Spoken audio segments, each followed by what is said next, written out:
Hey everyone. Welcome to AfriHeart Stories, your go-to spot for African tales. Don't forget to like, subscribe and drop a comment. Now sit back and enjoy. The silver cutlery clinked gently against fine porcelain as Chioma swirled her fork in the creamy pasta. Across from her, Ao scrolled on his phone, grinning at whatever message had just lit up his screen. She ignored it. Tonight was supposed to be a celebration. He had just secured a huge business deal, and he'd chosen Lagos' most upscale restaurant to mark the occasion. The waiter approached with a bottle of wine. "Congratulations, sir," he said warmly, pouring a glass for each of them. Chioma smiled politely. "We really are proud of you, Ao." Ao leaned back, smirked and took a sip. "Proud of me? You should be. If not for me, we wouldn't even be sitting here." She blinked. "What do you mean?" He chuckled, shaking his head. "Chioma, let's be real. You're nothing without me. I pay for everything while you sit at home all day. It's time you admit it." A couple at the next table turned to look. Chioma's cheeks flushed hot. "Ao, you don't have to."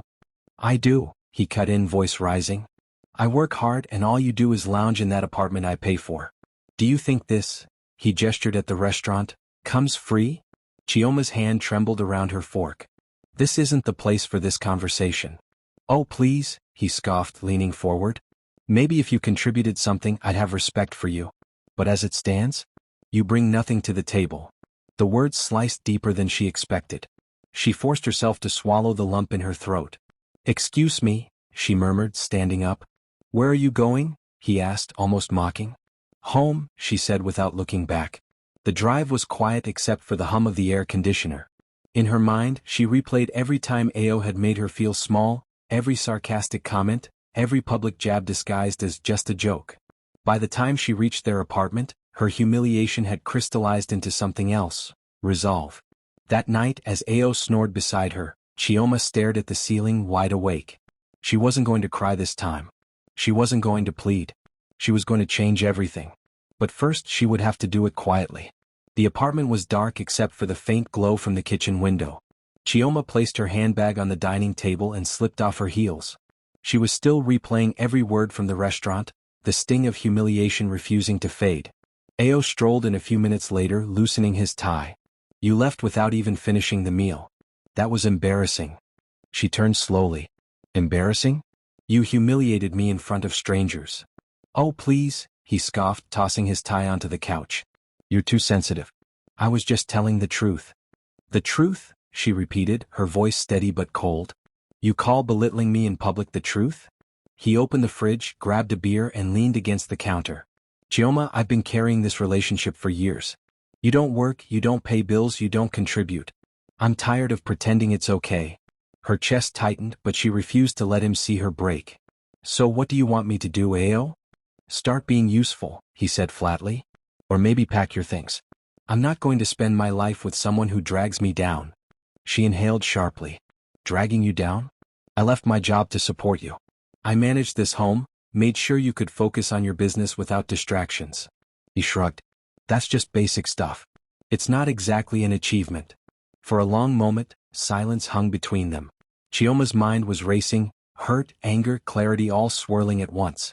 "All right," she said finally. "If that's how you see me, then don't worry. I'll make sure you never have to complain about my usefulness again." He chuckled, mistaking her calm for surrender. "That's the spirit. You'll thank me later." But as she walked to the bedroom, Chioma made a silent promise to herself. She would never be at his mercy again. 2 mornings later, Chioma stood at the bus stop in a simple blouse and jeans, a tote bag over her shoulder. The air smelled faintly of diesel and roasted plantain from a nearby roadside vendor. She felt a flicker of nervous excitement. Ao had left for work and she was on her way to see her cousin Neka. Neka's catering shop was buzzing with activity when Chioma arrived. The scent of spices and grilled meat filled the air. "Chioma!" Neka exclaimed, hugging her. "It's been too long." "I need your help," Chioma said quietly. They sat in a corner table as Neka poured zobo into 2 cups. "What's going on?" Chioma told her everything, from the public humiliation to Ao's constant belittling. Neka's face hardened. "I've always said he didn't deserve you. But if you're ready to stand on your own, I can give you work here." Chioma hesitated. "I've never done catering before." "You'll learn," Neka said firmly. "You're smart and I'll teach you the business side too. We'll start you part-time so Ao doesn't suspect anything." By afternoon, Chioma was helping prep ingredients, wash trays and package meals. Her feet ached by closing time, but her spirit felt lighter than it had in years. That night, Ao noticed the faint smell of spices on her clothes. "Where were you?" "Just helping a friend with some errands," she said casually. He grunted and went back to his TV show, never guessing that his words had planted the seed of her independence. Over the next month, Ao's business soared. A big contract had landed him new clients and he basked in the attention. One Saturday he drove home in a sleek new car, honking at the gate until Chioma came out. "What do you think?" he grinned, leaning against the shiny hood. "It's nice," she said, forcing a smile. That evening he invited friends over for drinks. Laughter and music filled the apartment. Chioma served snacks quietly, avoiding the spotlight. One of his friends, Tund, joked, "Ao, your wife must be the luckiest woman in Lagos." Ao smirked. "Luckiest? She doesn't even have to lift a finger. Lives off me, eats my food, rides in my car. Some women have it made." The men laughed. Chioma's stomach tightened, but she kept her expression neutral. Inside, though, her anger solidified into something sharper. She didn't need to defend herself anymore. She just needed to make sure that one day they would eat those words. Later that night, as Ao fell asleep, Chioma sat at the dining table with her phone. She searched for business workshops, events, and contacts that could help her grow faster. If Ao was busy building his empire, so was she, just quietly. 2 weeks later, NECA was short-staffed for a big corporate lunch order. "Chioma, you'll handle the delivery and setup," she said. "I trust you." Chioma's heart raced. "Alone?" "Yes. The client already knows I'm sending my best assistant," NECA winked. Chioma wore a crisp white blouse, black trousers, and low heels. She tied her hair in a sleek bun and applied a touch of lip gloss. Arriving at the glass-walled office building, she introduced herself with a confident smile. The event went smoothly. The guests loved the jollof rice and peppered chicken. One of the managers, impressed by her efficiency, said, "You should start your own catering service. People would pay for this level of professionalism." When she returned to the shop, NECA handed her an envelope. "They tipped us, and this is your share." Chioma opened it and blinked. It was more than she had ever handled in one day. "NECA, I don't know what to say." "Say you'll keep going," NECA replied. That night, she transferred the money into a new savings account, one Ao knew nothing about. As she clicked confirm, a small smile tugged at her lips. For the first time in years, Chioma felt in control of her own life. The living room smelled faintly of fried plantain as Chioma adjusted her gelly in front of the mirror. Ao's family had invited them for his younger sister's engagement party, and she knew the crowd would be large. She smoothed her blue lace gown, determined to avoid conflict. At the party, the hall buzzed with music and chatter. Ao, dressed in a richly embroidered agbada, strutted from table to table, soaking up attention. Chioma followed quietly, greeting relatives. Midway through the evening, Ao's mother called everyone to gather for a toast. "We thank God for blessings on this family," she began. "And we celebrate my son who works so hard to keep his home." Ao chuckled and added loudly, "Yes, oh. And to think my wife doesn't even work, she just enjoys life." A ripple of laughter ran through the crowd. Chioma felt heat flood her face. His mother smirked, whispering something to a nearby auntie who laughed even harder. "Tell them, Chioma," Ao pressed. "What's it like living the soft life with no bills?" She swallowed her pride and smiled faintly. "It must be nice to have someone who works so hard," she said, keeping her voice even. But inside something cracked. She scanned the room, nobody was defending her. Not one person thought his remark was out of line. That night, she lay in bed staring at the ceiling. The laughter from the party still echoed in her head. This was the last time anyone would laugh at her expense. The following week, Chioma arrived early at NECA's shop. "I'm ready to learn everything," she said. NECA grinned. "Good. Today we start with pricing and negotiation." They sat at a corner table covered in receipts, invoices, and a calculator. "Clients don't just pay for food," NECA explained. "They pay for presentation, punctuality, and reliability. You must know your worth." They role-played client calls, practiced polite but firm responses, and discussed how to upsell packages. Chioma soaked it in like a sponge. In the evenings, she attended small business workshops across Lagos. At one event, a speaker said, "Success comes when preparation meets opportunity." She wrote it down in her notebook and underlined it twice. During deliveries, Chioma began introducing herself to guests, asking for feedback, and quietly handing out a business card with her name and number. Neka noticed. "You're building your own network," she said approvingly. "Yes," Chioma replied. "I need to be ready for the day I step out fully on my own." Every night, Chioma returned home tired but energized. Ao, oblivious, thought she was just running errands for a friend. He had no idea she was laying the foundation for her freedom. It started with a phone call Chioma overheard. "Yes, I know the payment is late," Ao said sharply into his phone. "Just give me 2 more weeks." He slammed the phone down when he saw her. "Don't you have something to do? Is everything all right?" she asked carefully. "Of course," he snapped. "Mind your business." But the signs were there. He started coming home later, spending less on groceries and avoiding certain calls. One evening, she caught him staring at a repossession notice for his car before quickly stuffing it into a drawer. Meanwhile, her catering work was picking up. She had 3 events booked in the same week, and her earnings were growing steadily. She began saving more aggressively, cutting her personal spending to build her escape fund faster. One night, as Ao sat brooding on the couch, he muttered, "People are unreliable. You do everything for them and they still mess you up." Chioma, standing in the doorway, thought bitterly, "I know exactly how that feels." It happened at a high-profile tech company's luncheon. Chioma was in charge of coordinating the buffet. She moved between tables with poise, ensuring guests were satisfied. Halfway through, a tall woman in a tailored green suit approached her. "You're the one managing this event?" "Yes, ma'am," Chioma replied with a polite smile. "I'm impressed," the woman said. "I'm the HR director for a firm hosting a 3-month corporate wellness program. We need catering twice a week. Can you handle that?" Chioma's mind raced. "Absolutely." The woman handed her a card. "Call me tomorrow. We'll discuss terms." When Chioma relayed the news to Neka later, her cousin grinned. "That's huge, Chioma. Do you know what this means?" "Yes," Chioma said, her voice steady but her heart pounding. "It means I can finally stand alone." That night, she lay in bed next to Ao, who was scrolling through his phone as usual. She smiled faintly. He had no idea how close she was to breaking free. 2 weeks into the new contract, Chioma's schedule had changed. She left home early, dressed in well-fitted blouses and sleek trousers. Her makeup was subtle but polished, her hair always neatly styled. She came home late, smelling faintly of spices and perfume. One Saturday morning, as she was getting ready, Ao narrowed his eyes. "Where are you going dressed like that?" "Helping a friend," she said, fastening her earrings. He leaned against the doorway. "Helping a friend or helping yourself?" She met his gaze without flinching. "What's the difference?"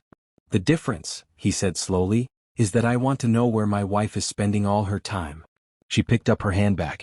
"You never cared where I was when I was home all day. Now you care because I'm not." His jaw tightened. "Don't get smart with me." She walked past him toward the door. "Don't worry, Ao. I'm not getting smart, I'm getting free." He stood frozen for a moment before muttering, "We'll see about that."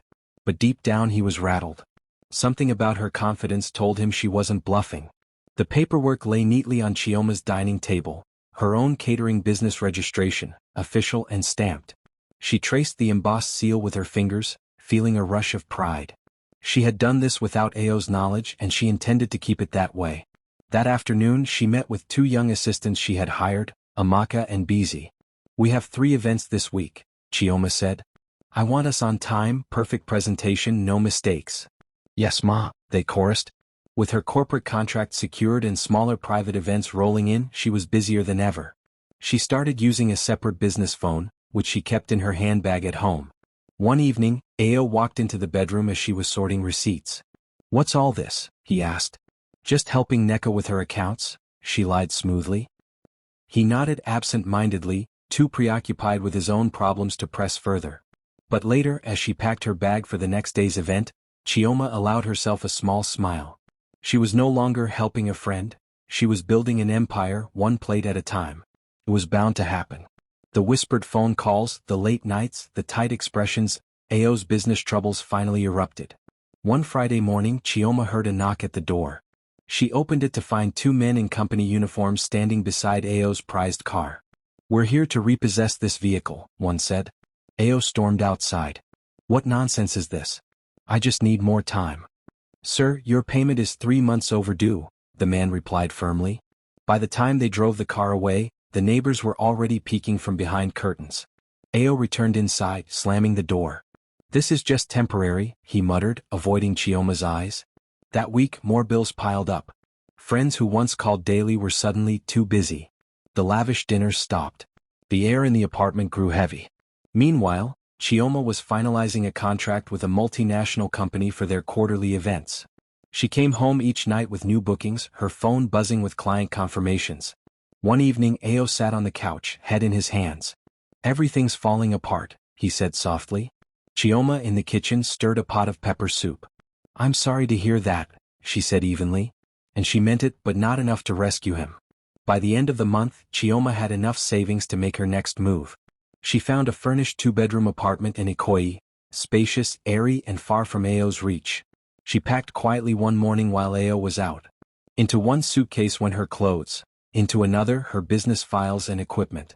On the dining table, she left a short handwritten note. Find yourself. I found me. When Ao returned that evening, the apartment was silent. He walked into the bedroom and froze. Her wardrobe was empty. He spotted the note and read it twice, his jaw tightening. Meanwhile, Chioma was settling into her new space. She unpacked her utensils in the modern kitchen, imagining the smell of fresh jollof wafting through the place. She arranged her files in the small home office, feeling a surge of ownership. That night, as she lay in her own bed in her own home, Chioma felt lighter than she had in years. The air here was hers, the walls hers, the future hers. And she would never again allow anyone to tell her she was nothing. Ao's decline was swift. Without Chioma's quiet management of the household, bills slipped through the cracks. He moved into a cramped one-bedroom flat in Surulere, the kind of place he once mocked. Friends avoided him, not wanting to be associated with failure. Invitations to high-end gatherings stopped coming. Even his relatives began making excuses not to visit. One evening he overheard two old acquaintances at a roadside bar. Have you heard about Chioma? One said. Her catering business is blowing up. Serious? That same Chioma he used to insult. Yeso. She's even working with big companies now. Ao's stomach twisted. He finished his drink in silence, unable to shake the image of her thriving without him. That night he scrolled through his phone, tempted to call her. But pride kept his finger from pressing dial. It was at a corporate event in Victoria Island. Chioma's team had just finished setting up an elegant buffet, shiny chafing dishes, neatly folded napkins and floral centerpieces. She was reviewing the final layout when she heard a familiar voice. Chioma? She turned. Ao stood there in a cheap suit, forced smile plastered on his face. I didn't know this was your event. Apparently it is, she said coolly. I've been meaning to reach out, he continued. I've heard you're doing well. Really well. She raised an eyebrow. I am. Thank you. I just wanted to say, maybe we could catch up. Talk. Her gaze was steady. Talk about what, Ao? The past? Or the part where you told me I was nothing? He flinched but recovered. Look, I was wrong, okay? Things are rough for me right now. And I'm sorry to hear that, she said, echoing the words she'd once used in the kitchen. But I don't mix business with history. He gave a tight smile. Maybe one day we can. One day, she interrupted, you'll understand that some doors stay closed. With that, she turned back to her team, leaving him standing alone among the scent of freshly cooked jollof rice and grilled chicken, the scent of a life he no longer had access to. A week after their awkward meeting, Ao sent Chioma a message. Can we talk? Just lunch. My treat. She stared at the screen for a long moment before replying with a simple, fine. No. Lucky cafe. When she arrived, Ao was already seated, wearing a crisp shirt and forced confidence. He stood and pulled out her chair. Chioma, you look different. I am different, she said, settling into her seat. They ordered. For a while he danced around small talk, how's business, the weather, old acquaintances. But Chioma could read the desperation in his eyes. Finally he leaned in. Look, Chioma. I miss us. I think maybe we could. She held up a hand. Ao, stop. You don't miss us. You miss what I used to do for you. The meals, the home, the stability. But I remember what you gave me in return. Public humiliation, constant criticism, and no respect. He shifted uncomfortably. People change. Yes, she agreed. I changed. I grew. You're here because you think my success can benefit you now. That's not fair, he protested. It's the truth, she said, her tone calm but unshakable. You didn't see me when I was invisible. Now you only see me because I shine. Ao opened his mouth but found no words. When their food arrived, they ate in silence.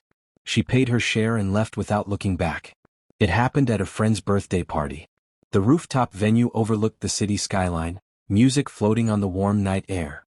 Chioma was there catering the event, moving between tables with her usual poise.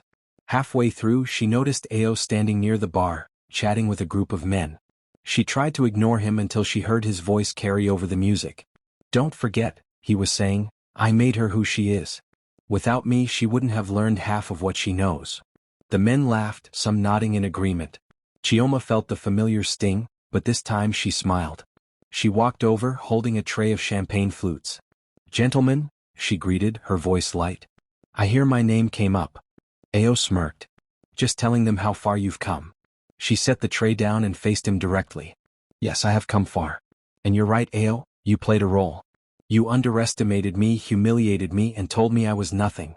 You were wrong, and proving you wrong gave me the fuel to build this." The laughter died. Ao's smirk faltered. One of the men muttered, "Well, that's clear enough." Chioma picked up her tray and moved on, leaving Ao standing in the shadow of her success, unable to recover his pride. 2 months later, Chioma sat in the front row of a glittering banquet hall.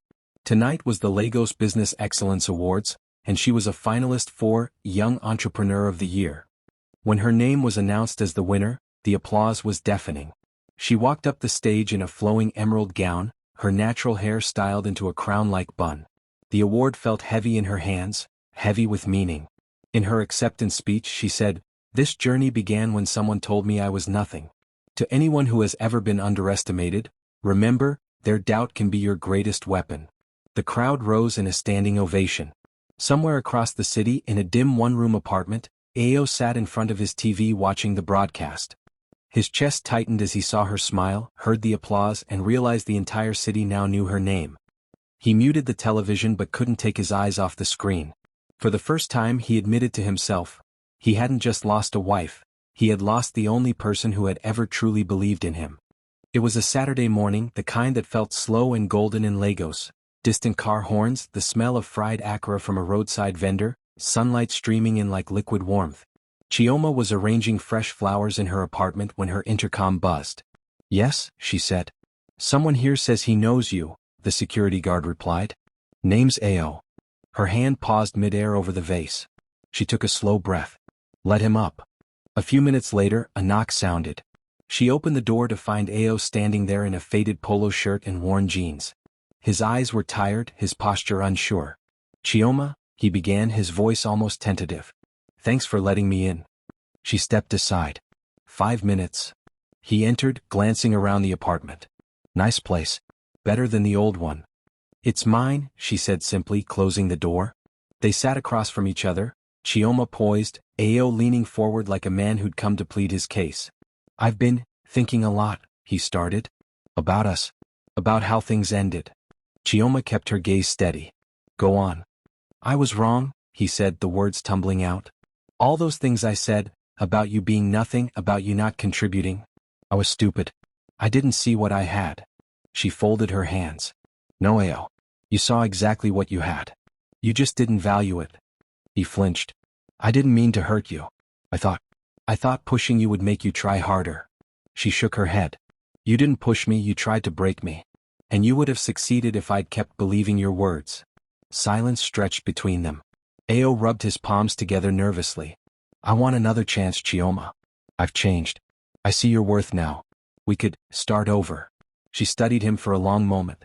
The man in front of her looked smaller somehow, not just in stature but in spirit. His once boundless ego had deflated, leaving someone who now understood loss in a way he never had before. "Ao," she said quietly, "the woman you see now is not the woman you left behind. She's stronger, wiser, and free. I built this life without you, and I won't give it up to walk back into the shadows." He swallowed hard. "So, that's it." "That's it," she confirmed. "I hope you find peace truly. But not here. Not with me." He stared at her for a moment longer, as if hoping her expression would soften. When it didn't, he stood slowly. "Goodbye, Chioma." "Goodbye, Ao," she replied. When the door closed behind him, Chioma exhaled deeply. There was no triumph in her chest, only a quiet certainty that she had done the right thing. She picked up the vase of flowers, placed them in the center of the table, and felt the sunlight wrap around her like an embrace. For the first time, the word nothing had no weight at all, except to remind her how far she had risen above it. The hum of conversation filled the ballroom at the Accra International Conference Center. Crystal chandeliers bathed the space in a golden glow, and the air was scented with fresh roses. At the far end of the hall, a massive banner read, "Grand Opening, Chioma's Gourmet Catering, Ghana Branch." Chioma stood at the podium, her emerald green silk dress flowing elegantly as cameras flashed. Her natural hair was styled in an intricate updo, diamond studs glinting under the lights. She looked every bit the CEO she had fought to become. "Ladies and gentlemen," she began, "what started as a small dream in Lagos has grown beyond my imagination. Today we open our doors in Ghana, not just as a business, but as proof that no one's opinion can define your destiny." The audience erupted in applause. In the front row sat Nneka, beaming with pride. Beside her were Amaka and Bizi, her first two assistants, now managers in the company. After the ribbon cutting, journalists crowded around, asking about her journey. Chioma answered with grace, always careful to credit her team and her beginnings. But deep inside she knew the truth, this was her victory. Later that evening, in her suite overlooking the city skyline, Chioma poured herself a glass of champagne. She walked to the balcony, the cool night air brushing her skin, and thought of how far she'd come. The nights of doubt. The mornings of hustle. The quiet tears no one saw. Her phone buzzed. A message from an unknown number lit up the screen. "Congratulations. You deserve it." Now. She stared at it for a moment, then deleted it without replying. Not out of malice but because that chapter was over. He had been the spark that ignited her determination, but he no longer had a place in her story. There was a knock on the door. Nneka stepped in carrying a folder. "Contracts for the new corporate clients," she said with a grin. "They're already asking if you can cater their events in Lagos too." Chioma laughed softly. "Tell them we'll do Lagos, Abuja and beyond. This is just the beginning." The two women clinked glasses. Outside, the city lights shimmered like scattered diamonds, and for a moment, Chioma allowed herself to bask in the glow of everything she had built. No one here knew the full story of the man who once told her she was nothing. But she knew, and that knowledge made her success taste even sweeter.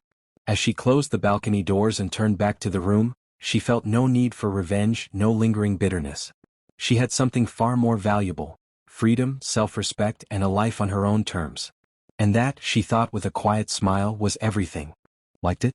Thumbs up, subscribe and join the AfriHeart fam. Your support fuels our stories. Until next time.